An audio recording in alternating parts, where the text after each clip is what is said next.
In your experience as a white female, do you have examples of how your gender and race have worked to your advantage so far? Oh yes, absolutely. So I live in Avon, which is a little town about half an hour south of Nazareth, and there's an old abandoned quarry that's a lovely place to swim that a neighbor told me about. And it's technically on private property, but a lot of the local kids go there, and some of my friends who work at Genesee had students who told her about it. So it's also right off the Genesee Valley Greenway, and there's a very clear trail off of it to a rope swing that goes out over to the water. So I had been going with my friends most of the summer, occasionally in the evenings to go for a nice swim. And my dog has some hip problems, so swimming is really good for him. So it was a really, really hot afternoon in the summer, and instead of going at night, I thought I'd go in the middle of the day. So I went down and I took the dog swimming, and when I got out, the Livingston County Sheriff was waiting for me. Apparently one of the workers at the quarry had seen me and had called in. So the quarry has a new owner who's much more strict about trespassing.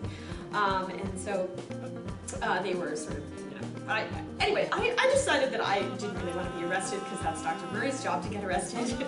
So I explained to the nice officer, and then there was another one that came too, so there were two officers, that, I had this just poor crippled dog, and gosh, I was just trying to, get him some exercise, and I even threw the frisbee for the poor crippled dog who then fell down, and I was wearing a bathing suit, and so I was like, oh, officer, I'm so sorry.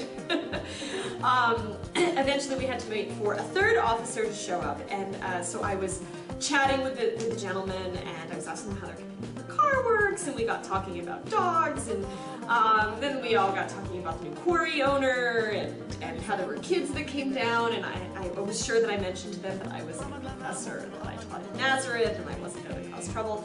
And by the end of this conversation, they were apologizing profusely to me for having wrecked my fun, and they had all taken out their cell phones to show me photographs of their dogs, and were giving me suggestions as to other places that I could find to swim when I left. And I was pretty glad that I was a young white woman, because I'm pretty sure that it would not have worked out in my favor, and I absolutely used that to my advantage. So all of the assumptions went in my favor. It doesn't mean that I think that it would have absolutely worked out differently if someone had been not white or someone had been a man. I was a woman, I was in a bathing suit, but I was, I didn't look like trouble, which incorporates a whole lot of features. I wasn't a teenager. Didn't get the stick for a teenager. So I think that the big thing is that all of the assumptions went in. Interactions between police officers and the African American community can sometimes be fraught with misunderstanding. Because of our history, he said, African Americans are sensitive to these issues. Here's Pierre Thomas. Survive the encounter, get justice later. Some black homes, that's the advice when dealing with police, even in 2009. Be polite in front of the police. Your life may depend on it.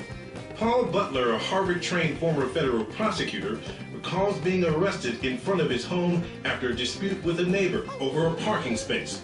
No questions asked. The police came out, they saw a black man, and as soon as they saw me, it's like they wanted to arrest. They didn't even want to listen to what I had to say. Though there's been progress in race relations, encounters between blacks and police officers remain complicated. Well, the first thing that goes through a black person's mind is that they suspect that they were racially profiled. That's just the reality of the situation. Why? There's history, especially the painful memories of the civil rights movement. And today's reality, black males are incarcerated at roughly 7 times the rate of their white counterparts. 76% of blacks in a recent ABC News poll said African Americans do not receive equal treatment from police as whites do. Scott Newman, a hotel manager, described it being pulled over by police. Pulled over for no reason whatsoever, not speeding, and they just unpacked my entire car for no reason at all, looking for drugs or something, but found nothing. Victoria Bostic's father was a cop. She recalled growing up in New Jersey. The officers were very vigilant about, African Americans, people of color in general. I mean, you saw it all the time. I mean, they were always being pulled over. So I cautioned my daughter. The instructions are quite specific. Do not get sarcastic. Do not be, over the top. Be respectful, and just keep it under the radar. The fear for some blacks is that real. Pierre Thomas, ABC News, Washington.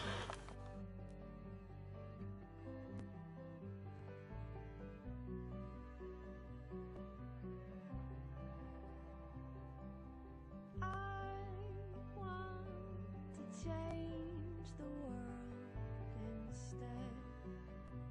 I sleep. I want to believe in more than you and me. But all that I know is I'm breathing. All I can do is keep breathing. All we can do is keep breathing now.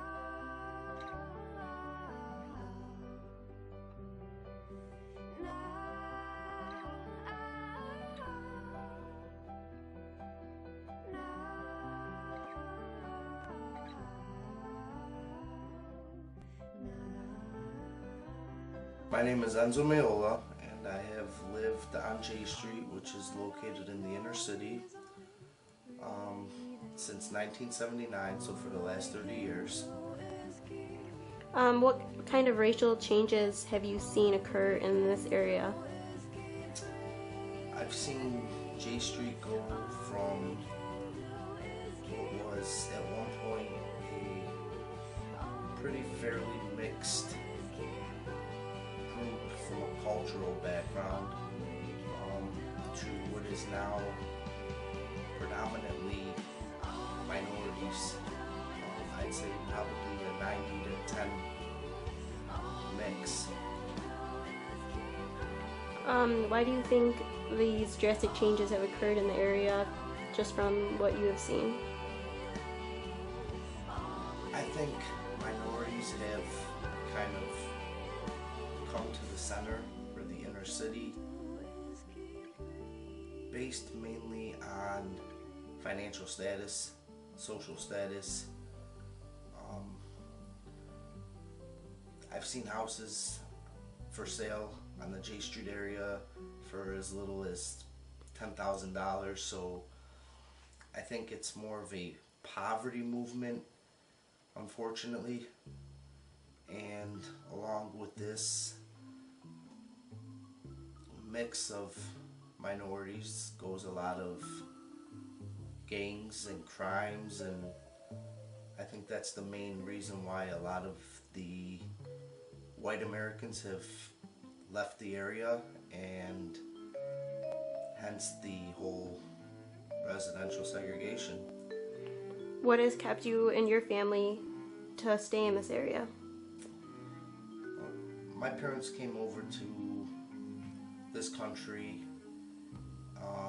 in 1971, and at that time J Street was like I said before, a pretty mixed area. There was a lot of whites in the area, and at one point numerous doctors and lawyers that lived on the J Street area of town.